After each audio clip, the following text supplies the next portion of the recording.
Welcome to Full Faith, Empty Arms, a podcast for those walking the difficult road of infertility, especially within the context of faith. Our hope is to create a place where honest conversations can happen, where hard things can be spoken out loud, and where no one has to feel quite so alone. If you pressed play today, we know it might have taken a little bit of courage. Infertility can be deeply personal, isolating, and painful, especially within the culture of the Church of Jesus Christ of Latter-day Saints, where family is such a central part of life and identity. The idea behind Full Faith, Empty Arms is that both can exist at the same time. It's possible to love God, to have meaningful faith and hope, and still struggle, grieve, and have very real pain. There are many forms of infertility, and while this may not have been a path you chose, we're really glad you found us. We hope these conversations feel a little bit like sitting down with friends who understand.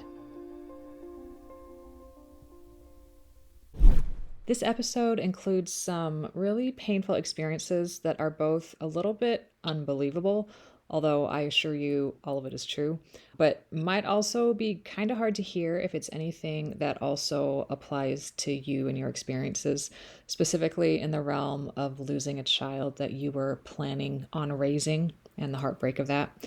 My guest, Christy, shares an amazing level of faith, and I think you will truly be uplifted and inspired by the end. I definitely was, but I did just want to put that out there. Welcome back to the podcast. Today I have a good friend with me. Her name is Christy Lakip, and I am really looking forward to what she's going to share with us today. This is going to be a little bit of a different discussion as far as what we've been focusing on. Obviously, this is a podcast primarily focused on the challenges of infertility, and especially in the church. Chrissy does not come from a background of struggling with infertility, but she does have some really unique and I would say intense life experiences that have given her a perspective that I really appreciate and value, and I think will be helpful to others as well. And I'm really grateful that she is willing to come on here and share some of that today. Christy and I served together in the Atlanta Temple as temple workers. We've just gotten to know each other through, it's been mostly like emails and text messages because we're rarely in the same place at the same time during our shifts, but we have gotten to know each other a bit just through those other communications. And she just has a very compelling testimony, a crazy story. I've really learned a lot from Christy. She has an incredible light and goodness about her that I hope you can feel and sense as she shares her story and some of her perspective and faith. And even though it doesn't stem specifically from the struggles of infertility, there will definitely be a lot of things that carry over into that and just generally the trials that we may be facing in other parts of our life too. So, Christy, I'll just turn the time to you and let you share whatever part of your story you want to share. I may insert some questions here and there, but just take it wherever you want. Okay. Well, like you said, I didn't struggle with infertility. I have 2 children, and although I have not struggled to have children, I feel like I'm in a sometimes unique, overlooked parenting situation, and sometimes in the church is a challenge. Not that people take things for granted or anything like that, but sometimes it's easy to feel different or alone when your family doesn't quite fit the mold. So I was not raised in the church at all. I love my parents dearly, and I try just that preface. I love them. I feel grief about them, but I'm not bitter. But the reality is they're just mentally ill. And they are not people who really have the capability of having empathy for others. So, their life choices reflect that. And it wasn't until 2014 that I became a member of the church. So I guess just to start this story, I had studied an undergraduate in psychology, a graduate degree in theology.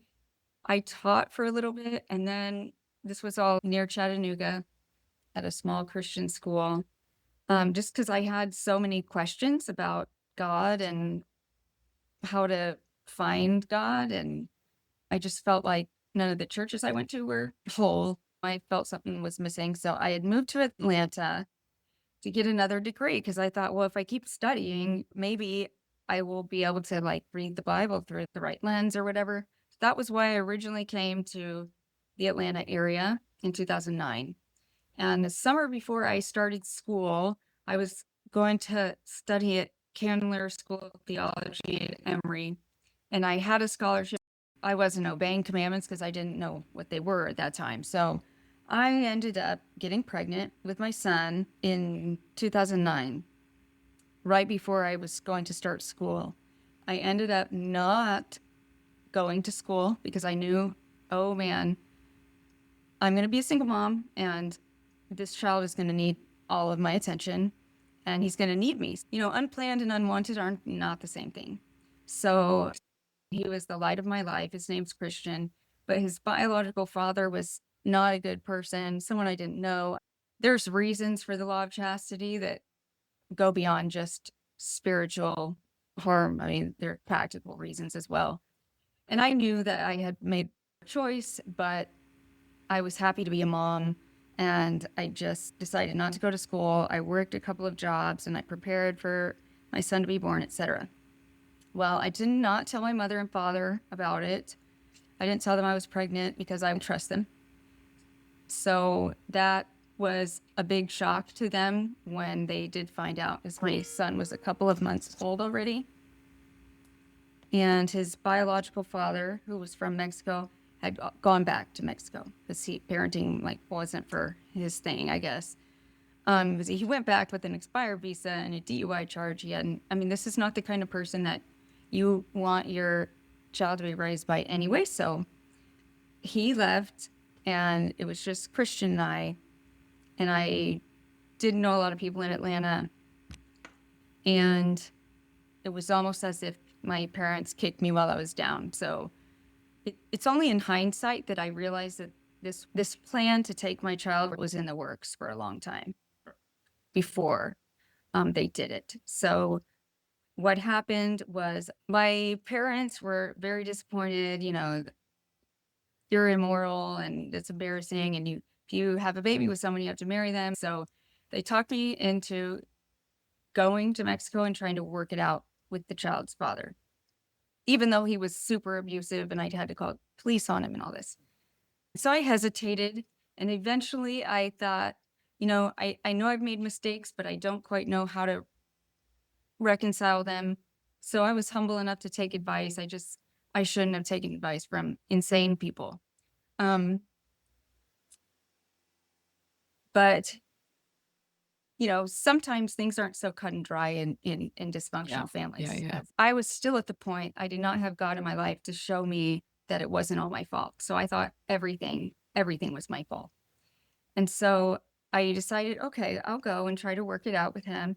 And when I did, before I went, my parents had me sign these medical release forms, and they had me sign them.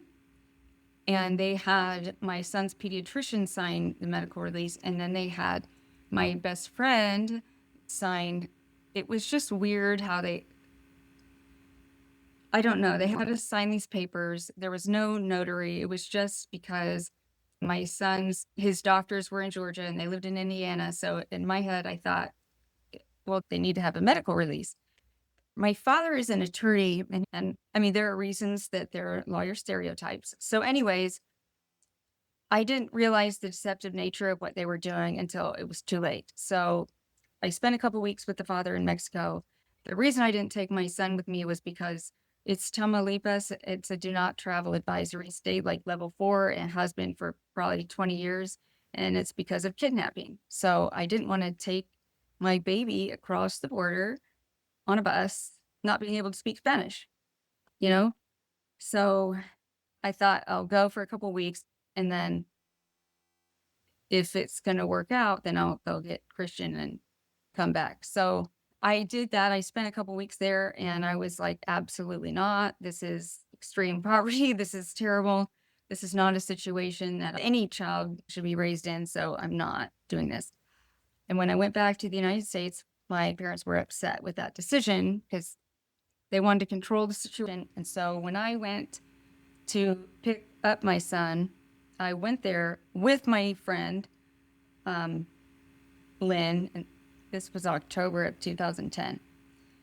And we went to the door of my parents' house. Well, I had said to my father, I'm coming to get my child. He said, no, it's not going to go well for you. So it's like a threat. So then I want to go right away. So I went right away. There were two of us because Christian hated rear facing car seats. I know all babies did, but he couldn't make it like one block in a car in the back seat. So somebody had to be driving and someone would have to be in the back with him. So we both went, and my parents they didn't call the cops. They called a person they know who is a cop. And they told them, I'm not sure what, that I was on drugs and all this stuff. And the police officer came out with these documents that I'd never signed. And Lynn had never signed them. And she knew she had never signed them. And it was weird because we were like, that's not the medical release. What is that? And so they were papers that they had in the works, but had not filed anything yet. And so I got a trespass warning. I was not able to see my son, which that is a feeling that will really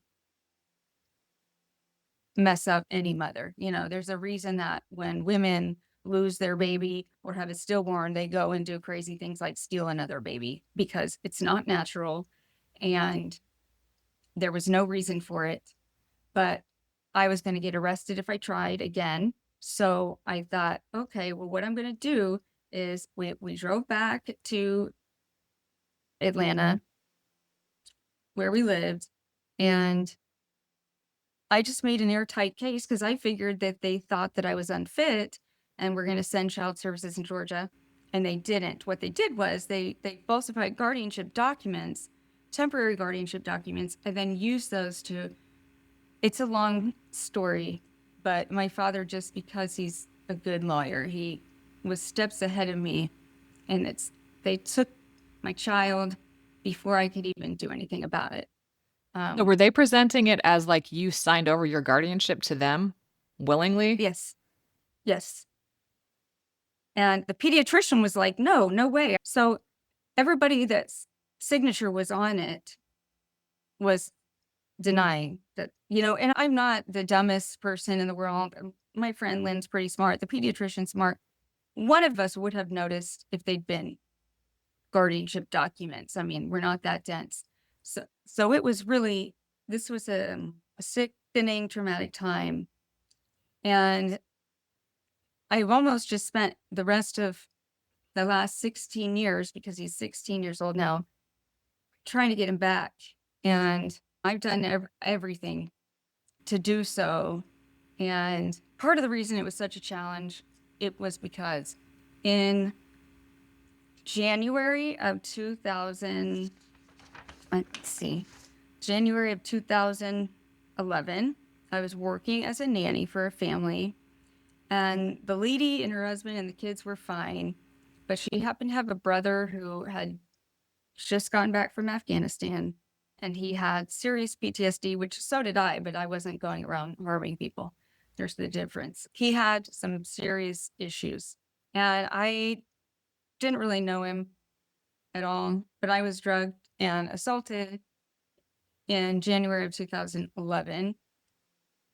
And it was horrible experience. You lose time. You don't know what happens, but I was really sick, and I woke up alone in a room, sick. It was scary. I went and I confronted him, and somewhere in the self-defense, I slapped him in the face, which he was twice my size, so he was fine. But he called 911 because he wanted an ambulance to come, because he knew what he did. And instead, the police officers came, and I don't know if they just assumed I was like coming down from drugs or something, which I've never done drugs, by the way. And because he had a mark on his face from my slap, I went to jail for 10 Oh days. my gosh. The first 3 days I was in the infirmary of the jail, and I was in there with the only other person in there was like way ready to have birth, pregnant. And it was bad. You know, they didn't do any kind of rape kit or anything. They just assumed she's a drug addict coming down off something because that was the case for a lot of people in there. So I end up being in there for 10 days. But I he had had actually no, put drugs in your system. I mean, this was yes, all his yes, doing. Yeah. yes. You know, to this day, I don't know what it is. I just know that he did it. And he's admitted that he did it. But whatever it was really, really, really knocked me on my butt for several days. So I went into the jail and my blood pressure was so low. And that's why they put me in the infirmary. So that was a terrible experience. And I got out and I had been put on probation for a year and that was fine. And I'm telling that story because it comes into play much later. But actually, that situation affected the rest of my life, not for the reasons you would think, though. So I realized at that time in my head, I thought the only way I'm going to get my son back now because I have this legal problem. So now they have some ammo. Even though it's all bogus, none of it is valid.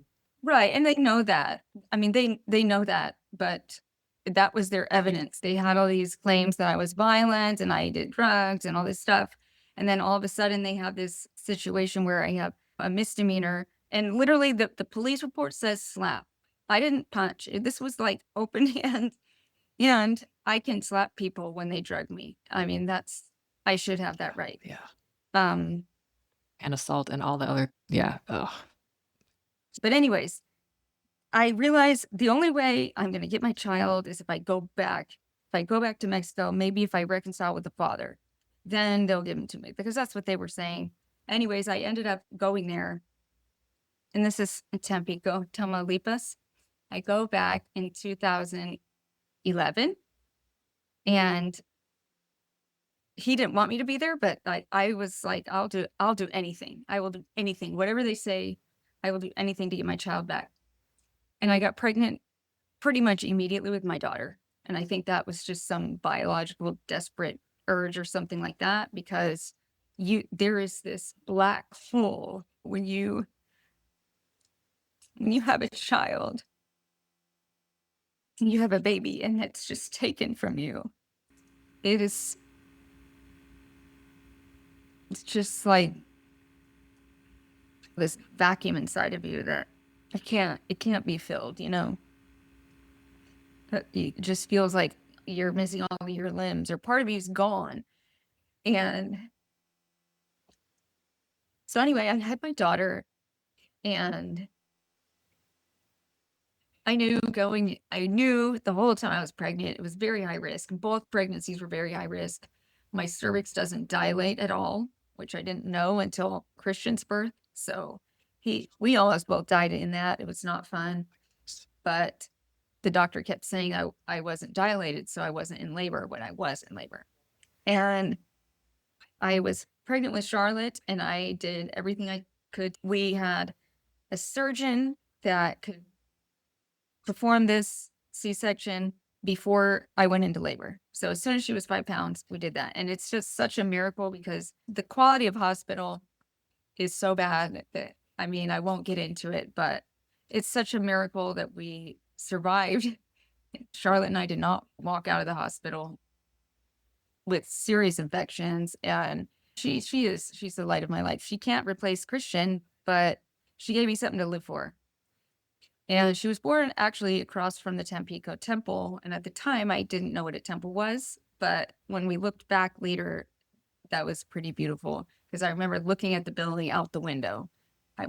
I was in a room with like 10 or 12 other ladies who had just given birth. And, you know, no one visited me. No one brought supply. I mean, it was just, we laugh about it now. So then I had this tension between I need to get my son back.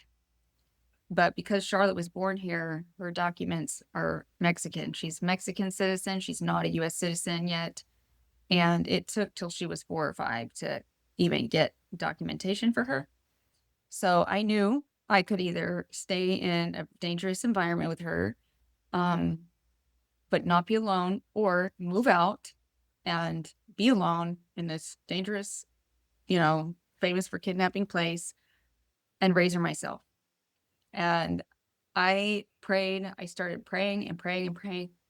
And the Lord told me clearly in my heart that if I did all I could to protect her and to be a good mom, He would not let harm come to us. And so I had faith in that, and I did it, and I moved out. And a couple months later, my friend Lynn, who she had her own crises and problems at home, so she came to Mexico. By this point, I had moved out, and I thought, oh, I can take care of her, or she worked at the school where I worked for a 1.5 year contract she had.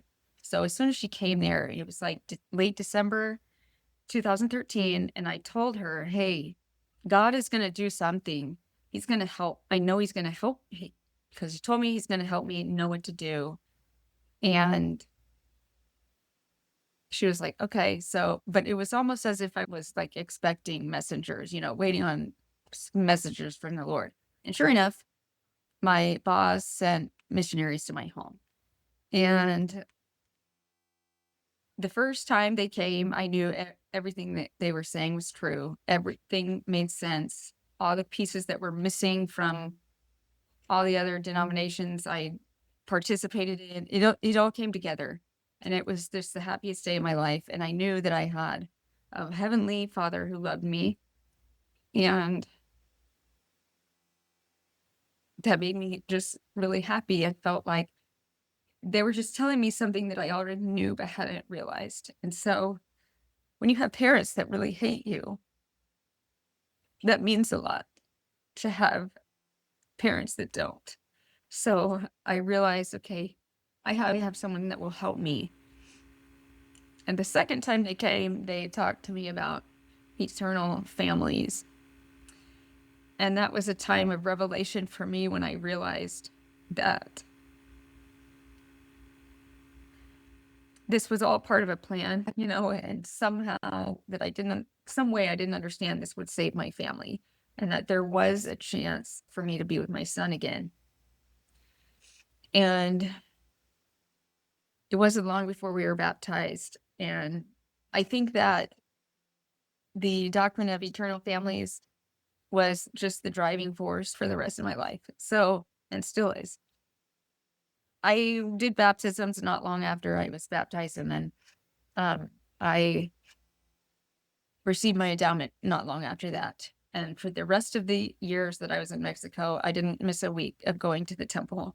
I knew that I wasn't going to make it week to week if I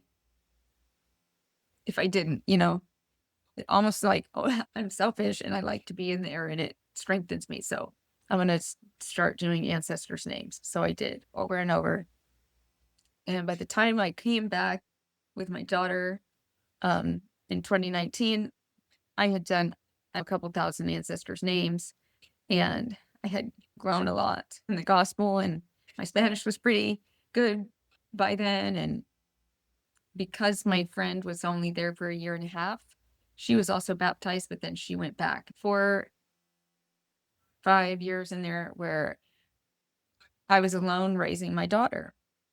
And I was still trying to get my son, talking to them every week and having this hope. But at the same time, I had this determination that, first of all, this emotional weight can't be one of those parents that like leans on their child for emotional support. And I have been conscious about that since the beginning.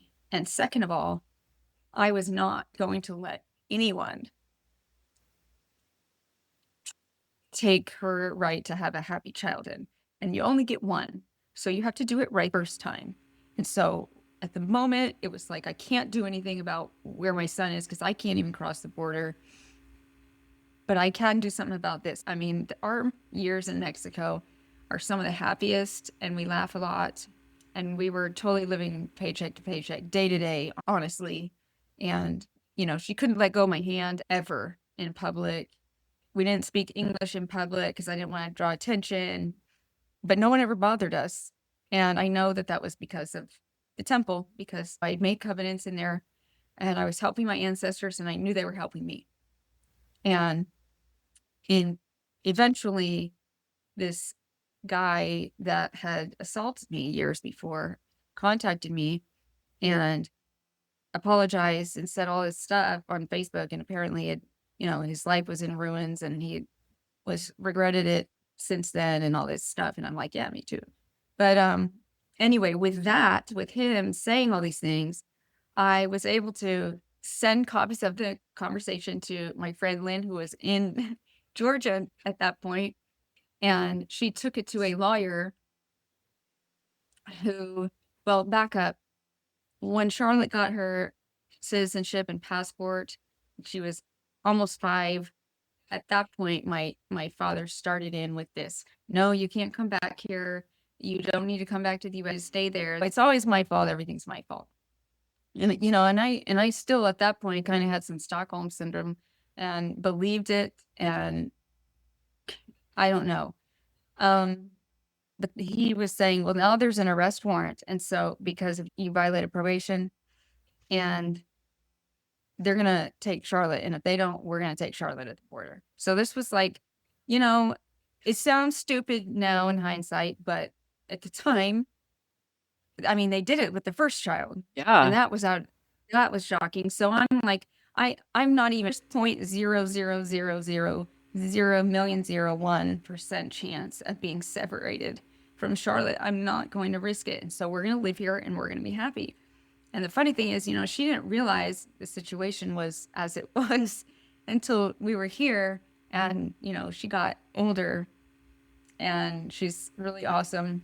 And I'm just really lucky. But we came back in 2019 because a lawyer took this situation to the judge and he threw it out because it's like, this is stupid. So finally, we were able to come back. And I had known, I was like, this situation sucks. These are the parameters. And so I will know that the Lord wants me to go back to my own country if this gets resolved. And he's going to have to do it just in a miracle like that. So I knew if he wanted me to go back, he was going to do that. And he did. That was really a really, really, really cool time. So that was like August 2nd. And by August, I don't know, 18th, we were headed back to the US, to Georgia. And I didn't have any worries because the case was thrown out and everything. And they apologized. The barriers that you had to re-enter the States were just gone. Like, they're not worried at the border about some stupid misdemeanor violation of probation. But I don't trust, my father, he's not trustworthy. So, anyways, we came back with what we could carry on a 40-hour bus ride and started over. And when my father found out that I was back in the States, he called that judge, the judge who threw the case out, and wanted to know why that judge let me off the hook. Because in their mind, that case was the only evidence they had of like violence on my part. I had to work through a lot of health issues, but getting back, I had severe PTSD because I was on high alert all the time for my daughter. Is that God promised me if I did my best, he'd take care of us. So that meant I had to do my best. So it was years of just always alert. But we came back and I tried to get Christian back without going to court, and I said to my parents, hey, I love you guys. Why don't we work it out? I won't even take him. I just want to visit, can we try to be a loving family or cordial, or can we cooperate for his well-being? Because he deserves to know that he has a mom that loves him and has always wanted to be with him. And by the way, I never lost parental rights. Like this situation is so weird.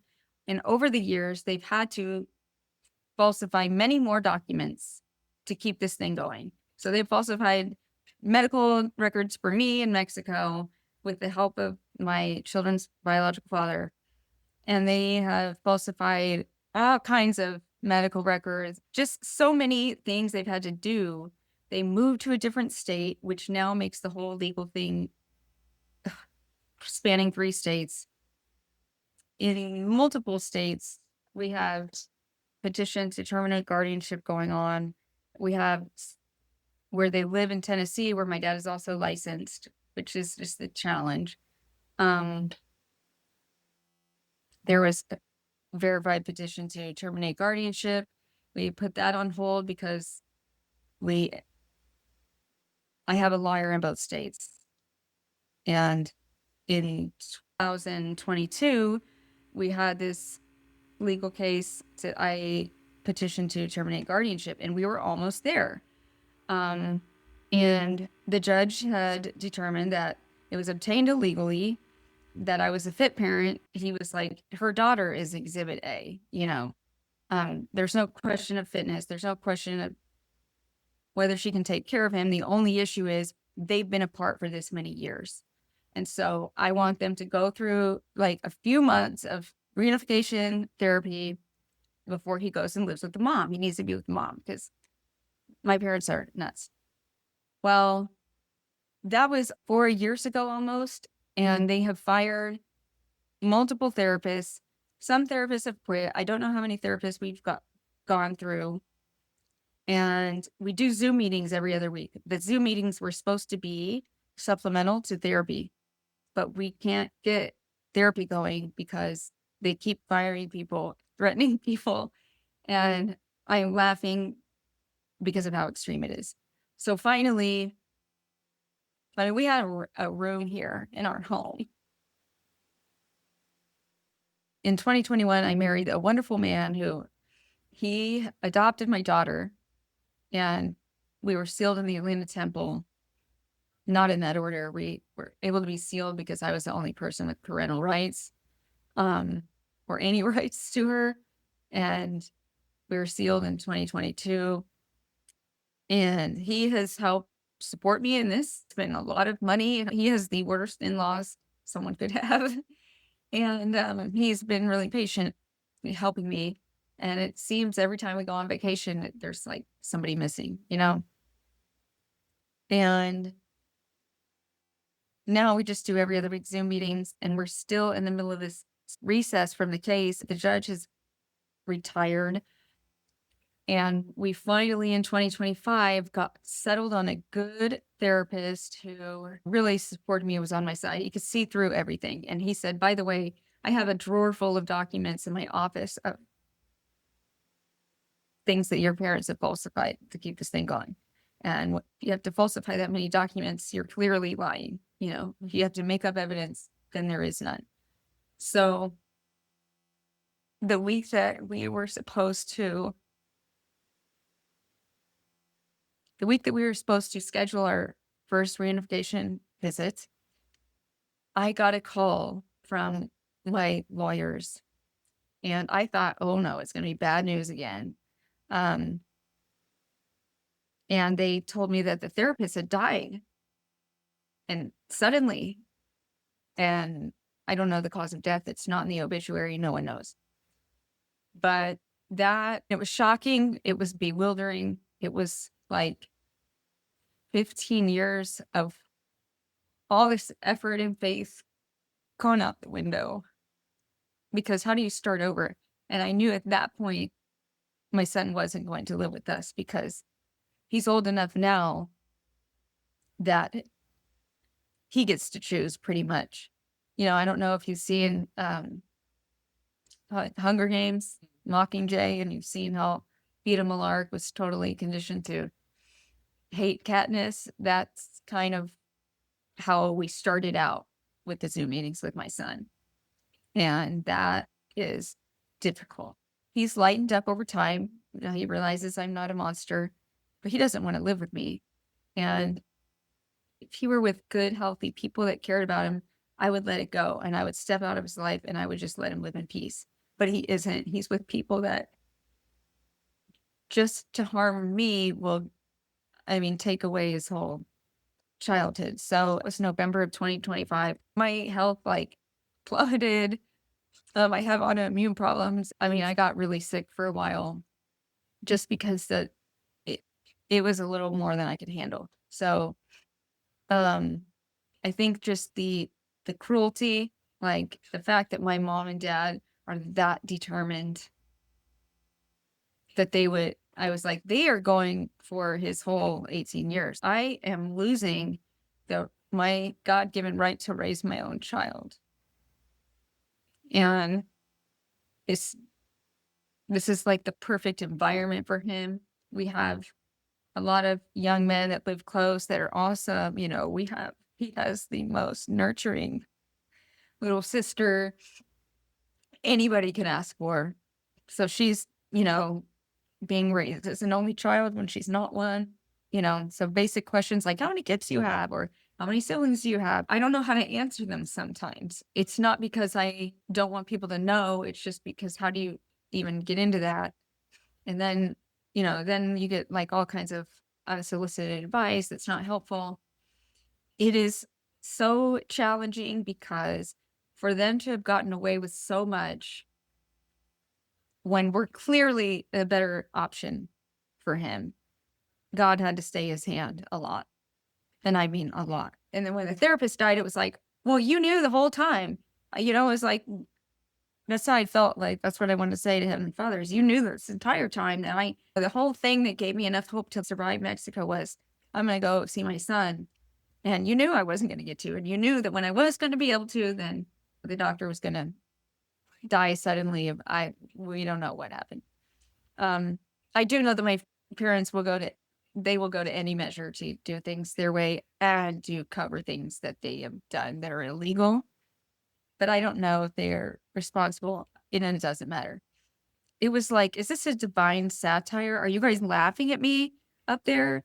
And it was so funny because at the time I had two callings with children. I've been in primary since I've been in this ward, which is like 5 years. I've either been a teacher or I was a counselor. And then I was also teaching seminary. So I'm working with kids and youth all the time. And then I started working in the baptistry, which also has a lot of youth coming in.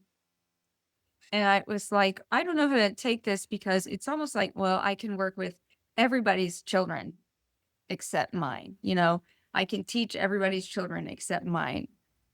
But I know God isn't like that. His nature is not like that. So I know it's not him being cruel. It's just his way of showing it's almost a great thing. Like your parents don't trust you with children. I trust you with children though. So that's helped a lot.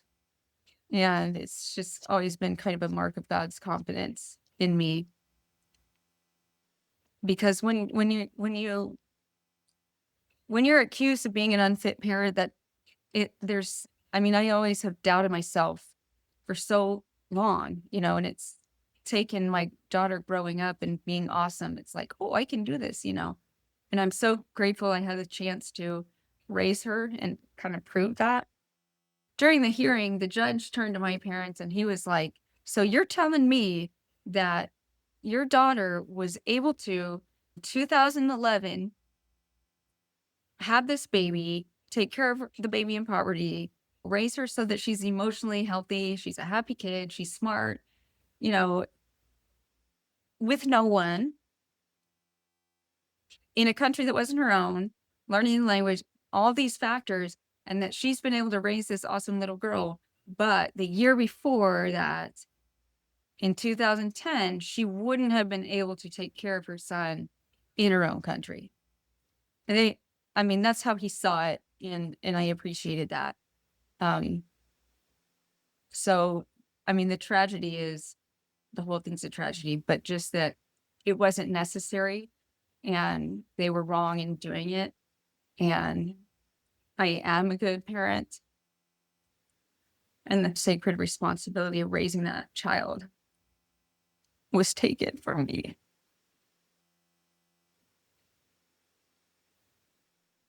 And yet there have been so many tender mercies along the way that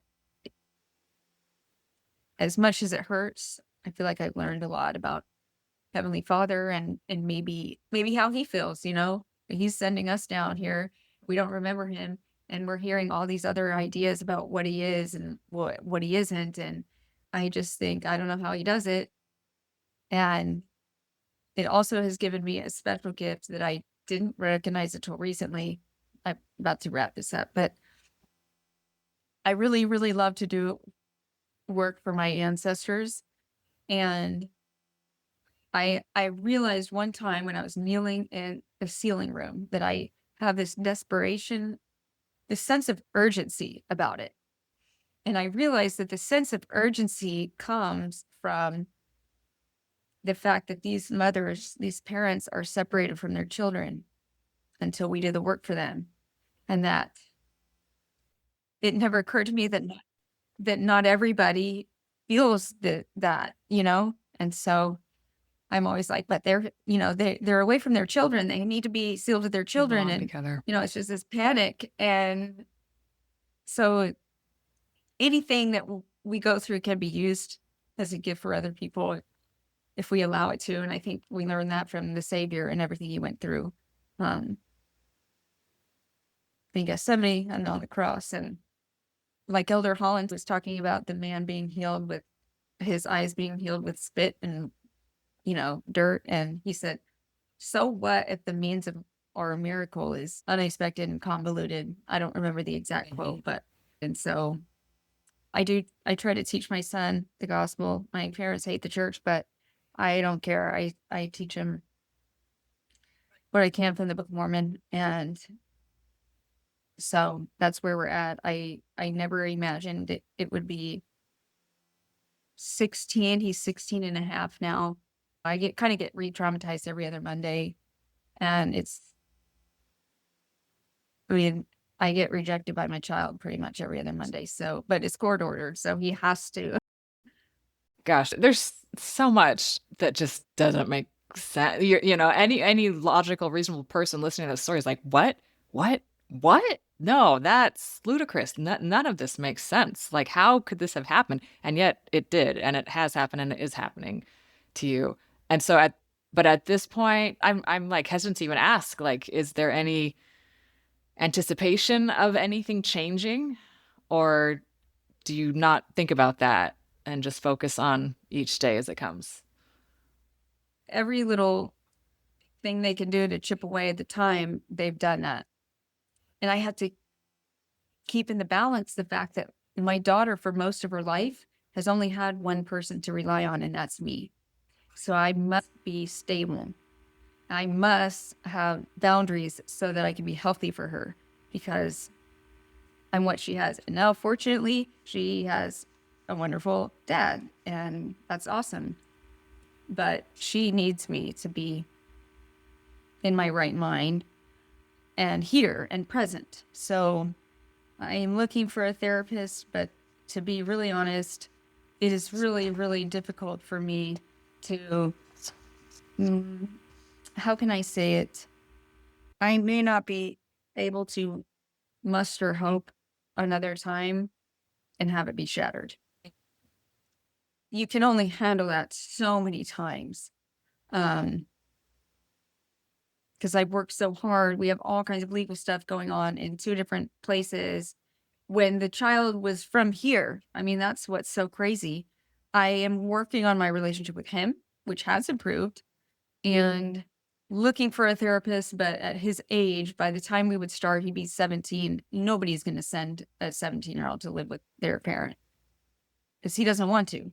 So if he wanted to, it'd be a different story. He'd be living with us, but he doesn't want to. He's mad, and he has every right to be mad. He can be mad at me, and he knows that. Regardless of why I wasn't there for him. And so it's fair for him to be able to be upset, but he doesn't want to live with me. So I'm still deciding, I guess, because she's going into high school. She got 4 years left at home, and I can't be a wreck for those 4 years. She deserves for my parents not to take away my parenting from her. As much as I've tried so hard, I really want to be strong, but I've discovered probably just in the last year that I do have limits. Trauma affects the brain. It'll make you physically sick. And I have to watch it. So right now, I don't know exactly what I'm going to do moving forward. I know that in November, when the therapist died, that something in me died a little bit. And that it's just how it feels. Things are much harder all around. So, because I thought we have the gospel, we have this theology of eternal families, and my family's going to be fixed. Fortunately, my obedience was not based on that idea. So I still believe just the same, even knowing I will not raise my child. But it hurts. I mean, it really hurts. Golly. Thank you for just sharing all of that. I can't imagine the emotional toll it takes just to tell the story, much less to live it. But you just said something there a minute ago that I want to go back to about how did you say it? Luckily, your obedience wasn't tied to you having your family here and now, intact or everyone together. So if we think about obedience to God or even just trust in God, when the promised blessing that we're believing in, that we're told is going to be there or that we're supposed to have or whatever, when it's not there and it doesn't seem to be coming, how do you keep that faith or that trust or that obedience? Yeah, I mean, part of it is the gift of the gospel and all the other miracles we've seen, because my daughter and I should be dead like 5 million times by now, and we're not, and I feel like we had an army of angels helping us when we did live alone in Mexico. But also, most of it has to do with the real stories of people in the scriptures, where if we even look at Christ himself, like, he didn't get legal justice. And if we really think about it, we see the story as victorious after the fact. But I mean, in his life, it didn't go well, and he was the Son of God. So just because it didn't go well in this life doesn't mean.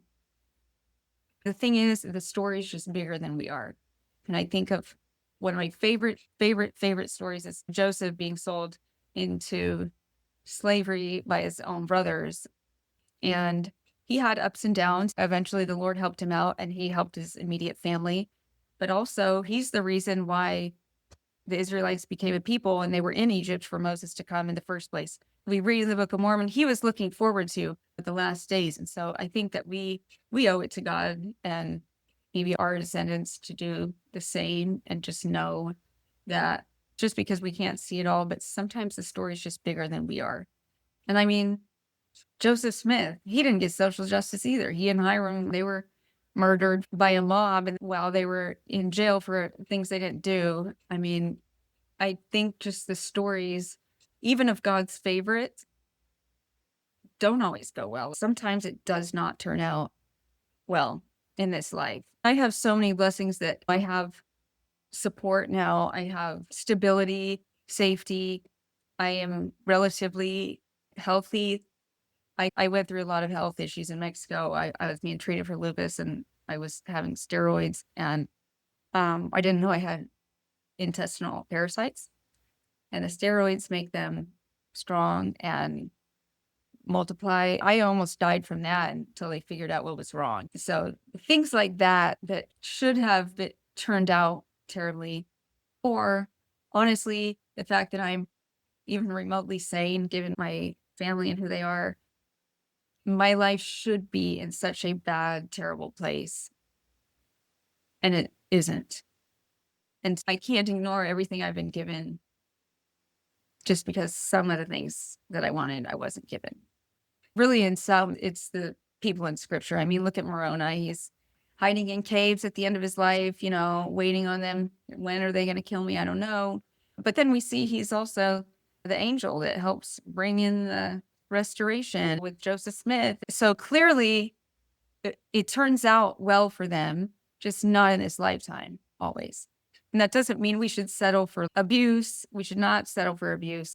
I don't have direct contact with either parents anymore because I can't give them an opportunity to be abusive, because that's what they're going to do. So Not that we should put up with that, but that some things aren't going to get fixed. I don't think God uses evil things, but I do think that he consecrates afflictions for our good if we let it. Joseph said, what you meant for evil, God meant for good. He said that, to his brothers. And I think too, when Satan means for things to be harmful, the Lord can consecrate those things and use them for good. I really love the comment you made that the story is bigger than us. There's so much more beyond what we can see and imagine and comprehend. But also how you pointed out Moroni, and I was just having this thought, like, yeah, that was terrible. His last years or however long it was, and then he got to be a part of this really cool restoration thing. And it just made me think, and I'm sure I'm not the first person who's had this thought, but I think what you were alluding to, like the experiences that we're going through, even the really crappy, unfair, cruel things that don't make any sense might be preparing us or qualifying us to play a role of something really cool in the future, like in the millennium. We might have, a significant little Yeah. task to carry out that only we can do because of the experiences that we've had. And I know that my best friend Lynn knows it, which we were college roommates long, long ago. So we've known each other for 25 years and we've only been members for like 12. But had my parents not taken my child, there's no reason I would have had to go back to Mexico. I wouldn't have had my daughter. She wouldn't have come visit me. That's how we met missionaries. And then she came back and now she's married with a child. And I mean, we can't deny the fact that it was kind of the first domino. As bad as it was the first domino that got us on the trajectory that we needed to be on to find the gospel. And I don't think God was like, I want them to find the gospel, so let this tragedy happen. And I don't think that he toys with babies' lives like that. But sometimes there are things we don't understand about the path itself. And I do think God wants us to qualify for his best blessings, and he lets some evil continue so that he's justified in destroying evil people for the bad they do. And I think it's the other way too. I think any sacrifice we make, it's going to be compensated for. And really to a large extent, mine have. I have been overcompensated for anything I've sacrificed. Just the story's not finished yet. It's not finished for any of us in any of the hard things that we may be going through. And you're just such a compelling example to me of that we can trust and we can keep going and we don't have to have all the answers. We don't have to have it all make sense right now. We can still trust and we can still take the steps forward and then do what we're asked to do. And even when things are just completely confusing at the time. Yeah. And I also feel, really sensitive. I know that the podcast is about infertility, and I know I've been fortunate enough to have 2 children. And so in a way, it's like, maybe I shouldn't have said things like, oh, she's the light of my life. No, yeah, absolutely you should. That's your story. That's your truth. And there's no comparing anything in our trials. If anything, I would say you won the gold prize. I don't want to phrase it that way, but and I feel like there's a lot of crossover between not being blessed to bear a child. We assume that bearing a child goes hand in hand with raising that child, but that wasn't the case for you. And so the whole empty arms thing is kind of relevant in that situation. That's just your reality, and so much that we can learn and appreciate and value from how you've shared your story. Any specific scriptures or quotes that have been especially helpful for you? One of my favorites, it's a weird one, but is Hebrews 11, because it talks about all these people that had faith who didn't see the promise in this life because they were looking for another one. They were looking for a different kingdom, a different city. It even says it's because the world wasn't worthy of them. But it talks about all the people that have had faith that the world was created by faith, that Abraham sojourned in a strange land, Sarah received strength to have a baby, all these things, and it names so many people.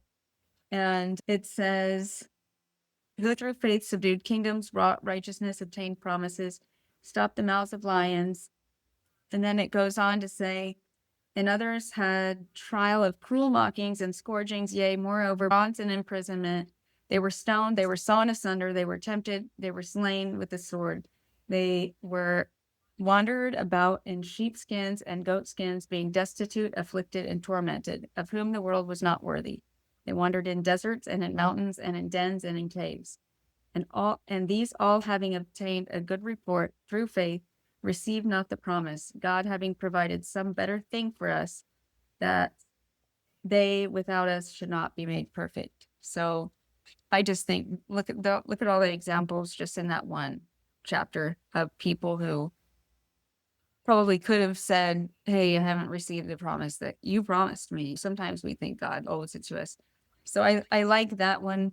But also I really like in First Nephi 1, and it really stood out to me, I think, the first time I read the Book of Mormon, which relatively wasn't that long ago because I didn't read it as a child. I read it when I met missionaries. He says, having seen many afflictions in my day, in the course of my day, but also being highly favored of the Lord. And so those two things can go hand in hand, and most of the time, if they do, especially if we're really trying to do the right things, he can favor us highly, even though we're seeing afflictions. It's very easy to think that afflictions are some kind of punishment or evidence Mhm. that he is not favoring us. And that's not the case. Yeah, a lot of times we read through the stories, and we don't realize, like, oh man, his brothers tried to kill him, even though it says it right there, because we can read through the story in 10 minutes. Yeah.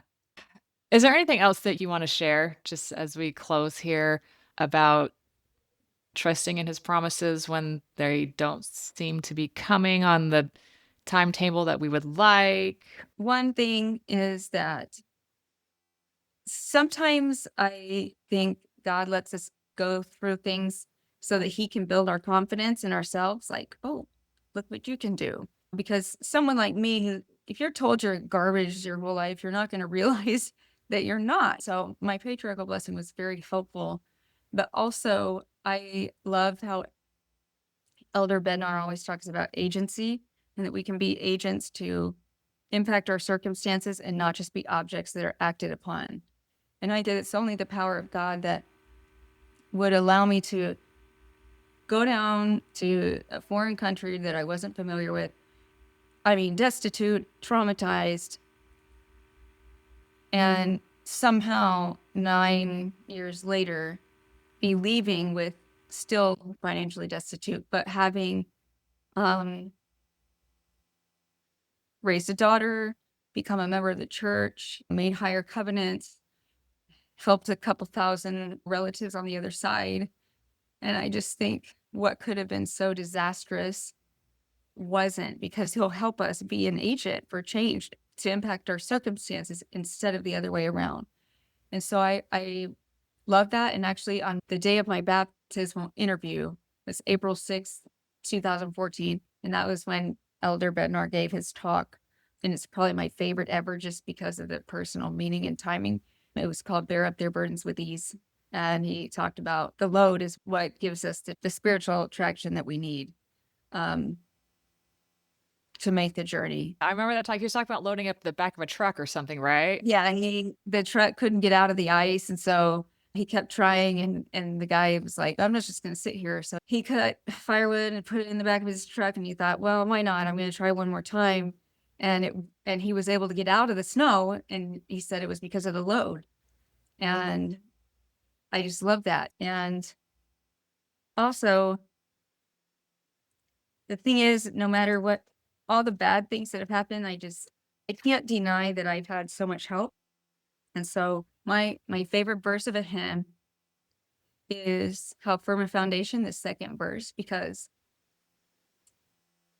it says, in every condition, in sickness and health, In poverty's vale or abounding in wealth, at home or abroad on the land or the sea, as thy days may demand, so thy succor shall be. And he's just been there. So, I mean, to me, to not have faith seems a little silly because he's been there the whole time.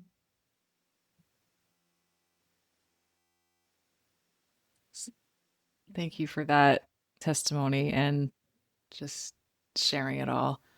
I know that was not an easily achieved thing to be able to arrive at, that you can share all that and say all that and have that level of faith. Very hard earned, but valuable to share too. So thank you, Christy, for sharing all that. One thing that I noticed you were talking about in the first episode about unhelpful things that people say. People mean well, but there are many times that people say things that are just not remotely helpful, that I just have to say, okay, they mean well, but if people try to give legal advice or they just say, oh, with that, they can't do that, that's illegal. And I'm like, Yeah. yes. Or, well, my ex-husband is a narcissist too, because my parents have narcissism, but things like that, it can be awkward. And I thought it was a little humorous when you were saying that you're in your first episode. Yeah. Well, people want to help. And so when they think they have some helpful piece of information that you haven't considered, even though you're like, trust me. You're like, if you have faith, the Lord's going to work it out for your family, and it's like, that's not always true, and I do have faith, but yeah. Well, I can't remember where I heard this recently reiterated, but it was that idea, which I think we have probably both learned to do at some level, of answering the question that should have been asked or responding to the comment that should have been made. Like, I'm just going to assume that you just meant to be supportive. Yes. And I'm not going to take exactly what you said because that was not helpful, but I'm just going to assume that was meant to be a supportive comment. And so I'll just be gracious and move on with the conversation. And who knows how many times I've done the same. Yeah. We're oblivious as humans to so many things, people's personal struggles, and we say dumb things because we are just trying to be helpful, and it's not really. Well, as we wrap up here, I do just want to say thank you again and just remind anyone who is listening that if you are going through infertility or any other really big, heavy thing that feels like it's unfair and unjust, that, like Christy said, the story is bigger than us. There's so much more we can't see. We don't know what's around the corner, how things are going to go. And God is here with us in it all. So sometimes it's not easy to see that in the moment, but when we can step back and have those times of recognizing his hands and appreciating those blessings and realizing that, oh yeah, there's so many times when things could have gone so very differently, and yet here we are moving forward, and things may not be exactly how we want them, and yet things are good. And God is good, and his blessings are there, and his promises are sure. It's just on his timetable, which we don't get to see very much of. I like to end every episode with this quote from President Dieter F. Uchtdorf. He says, "Never stop hoping for all of the righteous desires of your heart, but don't close your eyes and hearts to the simple and elegant beauties of each day's ordinary moments that make up a rich, well-lived life." Thank you so much for listening today. We want to invite anyone who would like to share their own story to reach out to us. We have a Facebook group called Full Faith, Empty Arms, LDS Infertility Support, that we're trying to get started and grow. We're also on Instagram at Full Faith, Empty Arms. So feel free to get in touch with us through either of those channels. And please go on and find those pages and help us gain a little bit of momentum there so that more people will see some resources out there for support. Because there are probably a lot of people who can relate to your unique struggle. We just have to connect. And please also go ahead and subscribe or follow the show so that you'll learn about new episodes as they're released. Thanks so much and have a great day.